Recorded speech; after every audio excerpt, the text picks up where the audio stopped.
y volvemos a la actualidad argentina. Decíamos que íbamos a tener la posibilidad de analizar lo que dejó la aprobación de la ley ómnibus o la ley de bases, como se llama realmente el proyecto que mandó Javier Milei al Congreso, y para eso tenemos en línea al prosecretario de la Nación, Martín Rodríguez Yebra. Martín, ¿cómo te va? Buen día, José te saluda. Buen día, José, ¿cómo estás? Muy bien, Martín.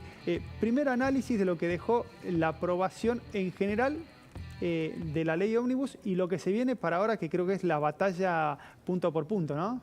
Sí, es un primer triunfo, un primer paso que da el gobierno de Javier Milei al conseguir esta aprobación en general, pero es un triunfo que fue costoso y que encierra ciertas incertidumbres hacia adelante.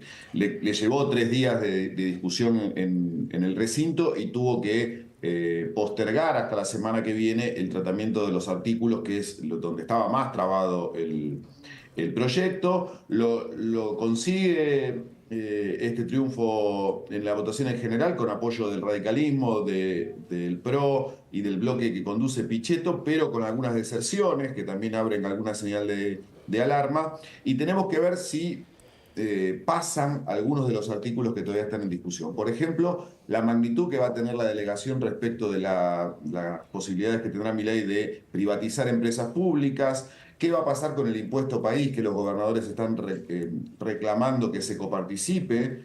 Y también la autorización que se le va a dar, qué grado va a tener a Milei para tomar deuda en dólares. Esos puntos todavía siguen muy discutidos y no está garantizado el apoyo. Alguno de esos artículos podría caerse en la votación en particular. Como toda discusión en el Congreso, cuanto más se alarga, Sí. más es la posibilidad de que lo que el gobierno quería termine deshilachado. A ese riesgo se enfrenta Milei cuando extiende ya a una segunda semana esta discusión de la ley ómnibus en diputados. Martín, la aprobaron por una mayoría, 15 votos más tuvo de los 129 que necesitaba, pues llegó a 144.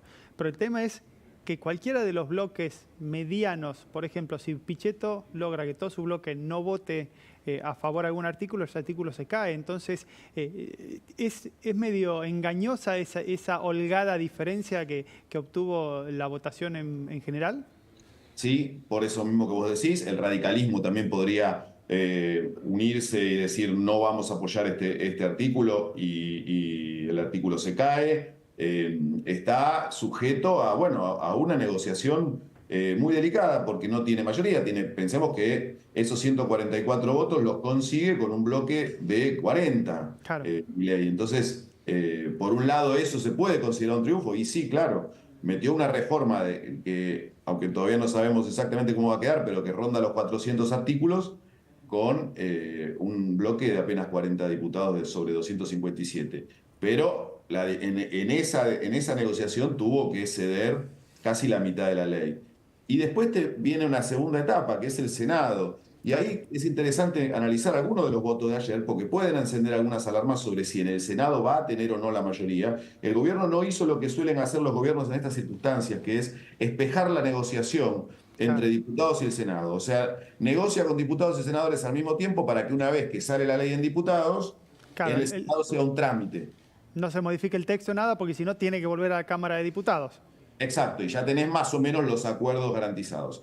En este caso no lo hizo. En el Senado el kirchnerismo es mucho más fuerte que en diputados en términos de números, porque tiene 33, la mayoría son 37, Claro. o sea que la oposición kirchnerista está a apenas 4 votos de frenarle cualquier ley al gobierno actual. Sí. Y por ejemplo, vos ves que en la votación ayer del Senado, el santacruceño Acevedo, que responde al gobernador Vidal de esa provincia, votó en contra. Claro. Santa Cruz tiene 2 senadores. O sea, si esos 2 senadores replican la actitud de Acevedo, la oposición ya tiene 35. Exacto. O sea que cualquier senador que vote en contra te puede frenar la ley. Entonces es muy complejo el escenario hacia adelante. Martín, ¿cómo estás? Ale Casar soy. Hola, la pregunta es, ¿la ley ómnibus mantiene el ADN libertario o Milei se dio demasiado en la negociación?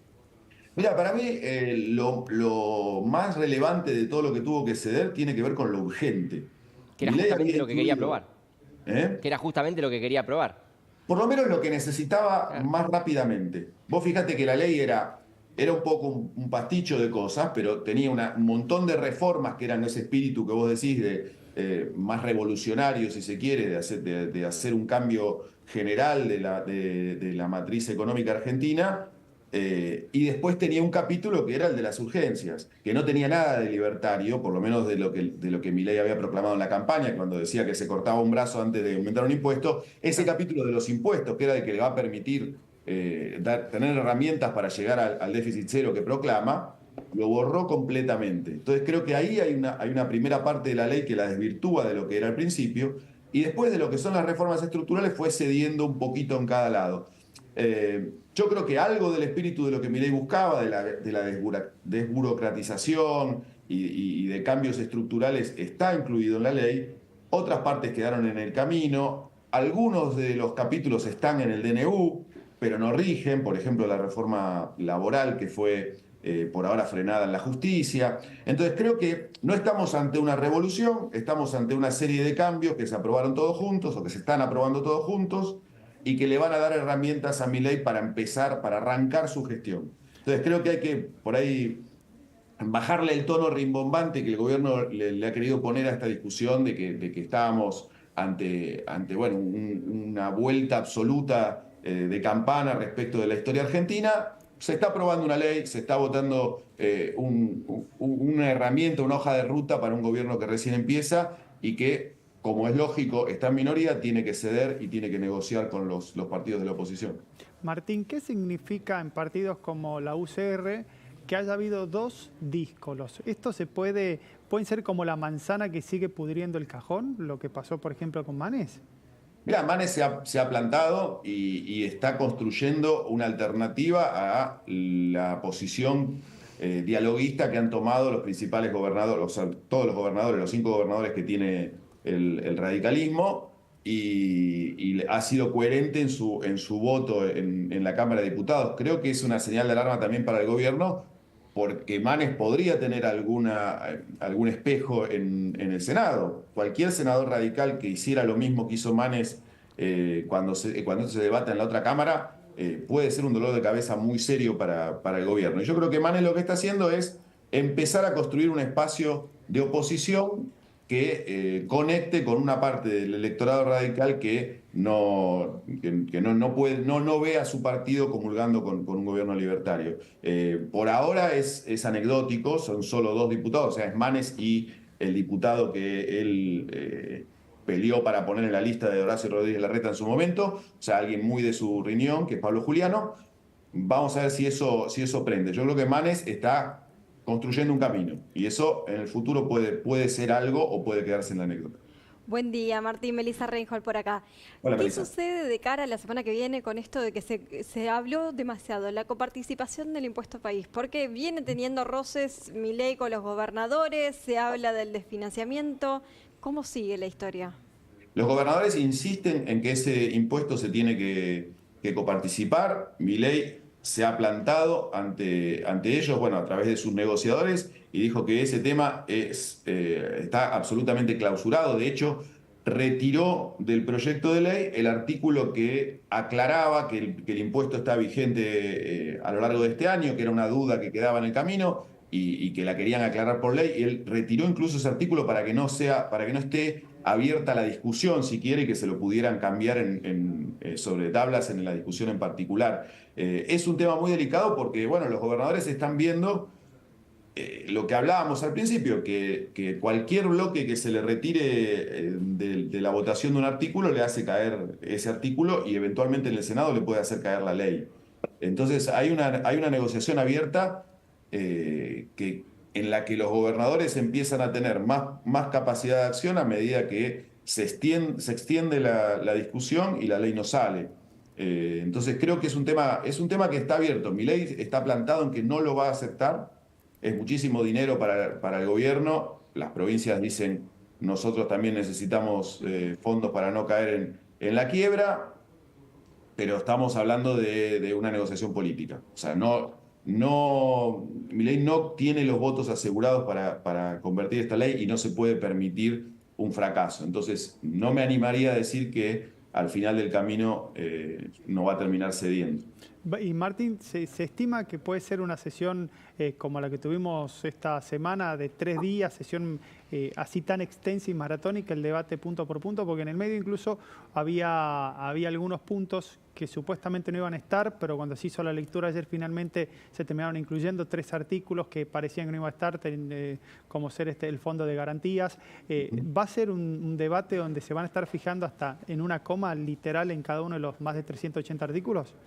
Mira, yo creo que en muchos artículos sí vas a tener un debate largo y vas a replicar una parte de lo que estuvimos viendo esta semana. Me cuesta pensar que esto se vaya a resolver el martes. Yo creo que vamos a tener por lo menos 2 días de debate y esto depende mucho de cómo se termine atando esa negociación de acá al lunes, de acá al principio del martes, y si todos los artículos llegan con los votos garantizados o no. De todos modos, yo imagino un debate que el kirchnerismo, por ejemplo, va a plantear un debate y van a hablar todos los que se anoten, Claro. para, por ejemplo, temas como las privatizaciones, la delegación de facultades, si está el fondo de garantías, los temas vinculados a la protesta social. Yo creo que ahí va a haber debate largo con muchos diputados pidiendo la palabra antes de que se vote cada artículo. Pero podrían llegar a un acuerdo mayoritario y ahí torcerle el brazo al kirchnerismo. O sea, si todos los que votaron en general se ponen de acuerdo, Sí. por ejemplo, se podría votar por capítulos o Claro. por títulos, y eso aceleraría mucho el debate. Todavía eso no está resuelto.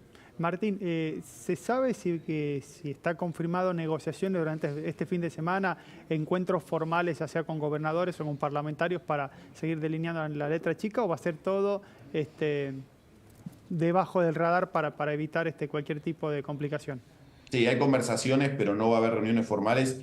Los diputados pidieron el fin de semana para poder volver a sus provincias. De hecho, lo pasaron al martes porque decían que el lunes era muy riesgoso por el tema de los vuelos, que por ahí alguno se pudiera demorar y no llegar a la sesión. Entonces, no está previsto una negociación formal, un encuentro, pero sí va a haber mucha conversación. El ministro del Interior, Francos, está todo el tiempo al habla con gobernadores. Hay algunos gobernadores muy activos, sobre todo Yarlora de Córdoba y Frigerio de Entre Ríos. Hay diputados, los jefes de bloque también están permanentemente en contacto y en conversaciones, porque además ese dictamen final, lo que se aprobó en general, es una carta de intenciones, porque en realidad todavía la letra final es una obra en construcción. Entonces, ese punto está en discusión y están hablando, pero no va a haber una reunión formal. Martín, las últimas preguntas y agradeciéndote la primera de ellas. Mirando el monitor que está buenísimo que hicieron con el equipo de creativa del diario, que te muestra provincia por provincia cómo se votó y demás. Tenés 2 provincias donde no hubo un voto positivo a la ley. O sea, hubo una provincia como La Rioja, 4 negativos, Santiago del Estero, 6 negativos y un ausente. ¿Cómo se negocia, cómo se trabaja o se puede revertir ese vínculo con esas provincias? ¿O pueden ser esas provincias perjudicadas por el Ejecutivo de acá en adelante? Bueno, a ver, son provincias que ya tienen un vínculo muy tenso, ¿no? La Rioja principalmente. Bueno, en La Rioja falta el voto de Menem, ¿no? Que si hubiera sido necesario hubiera votado. Claro. O sea, hay un diputado riojano que hubiera votado a favor, pero por protocolo el presidente vota solo en caso de empate. Pero sí, son provincias que no aspiran a tener una gran relación con el gobierno. A pesar de que Zamora de Santiago del Estero ha intentado algún gesto, pero están plantados en una posición en la que, se sienten muy perjudicados por este gobierno y que no van a tener ninguna posibilidad de encauzar su relación, ¿no? De todos modos, tiene más que ver con el reparto de bancas en esas provincias, que quedaron todos en un bloque opositor, en el caso de Zamora, porque prácticamente monopoliza todas las elecciones en la provincia y arma su propia oposición, entonces al final le responden todos los diputados posibles. Por ejemplo, tenés provincias como Formosa, donde también la relación es muy tensa con Milei, o es inexistente, pero sin embargo siempre algún diputado de la oposición se cuela en el camino y entonces te enmascara esos resultados, ¿no? Y después viéndolo por provincia, tenés otro resultado muy interesante en tu provincia. Claro. Ahí se le dan vuelta. Ahí se le dieron vuelta a varios. Claro, es la provincia en la que el kirchnerismo sufrió un revés importantísimo con con 3 diputados del gobernador que se dieron vuelta, ¿no? Y Exactamente, que incluso abandonaron el bloque, y tenemos la perlita de la provincia que tuvo asistencia perfecta, que fue Misiones, que tuvo los 7 votos en positivo también para Javier Milei. Y eso es un dato muy relevante para Milei porque son diputados, la mayoría de ellos diputados que responden al gobernador y que responden al partido que gobierna Misiones, que lo conduce Carlos Rovira, el histórico ex gobernador, que tiene 2 senadores y que esos 2 senadores siempre está en duda para qué lado van a correr, y uno supone que si votaron así los diputados, los senadores irían por el mismo camino, y esos son 2 votos menos con los que puede contar el kirchnerismo. Recordemos que esos senadores de los que estamos hablando de Misiones fueron elegidos pegados a la boleta de Sergio Massa. Claro. Alguien podría dudar de de si iban o no a acompañar al gobierno. Están acompañando al gobierno. Martín, muchísimas gracias por tu comunicación esta mañana. Un abrazo a todos. Chau. Muchas gracias. Era Martín Rodríguez Yebra, prosecretario de redacción del Diario de la Nación, que nos estaba acompañando. Y tengo otro consejito para ustedes. Va el mismo consejito que le dimos a la gente de Tigre, se los voy a dar al consejito ahora a ustedes. Como todos los años, es importante que nos cuidemos del dengue. Recordemos vaciar y cepillar los recipientes que acumulan agua. Juntos podemos prevenir el dengue. Para más información, entra en buenosaires.gov.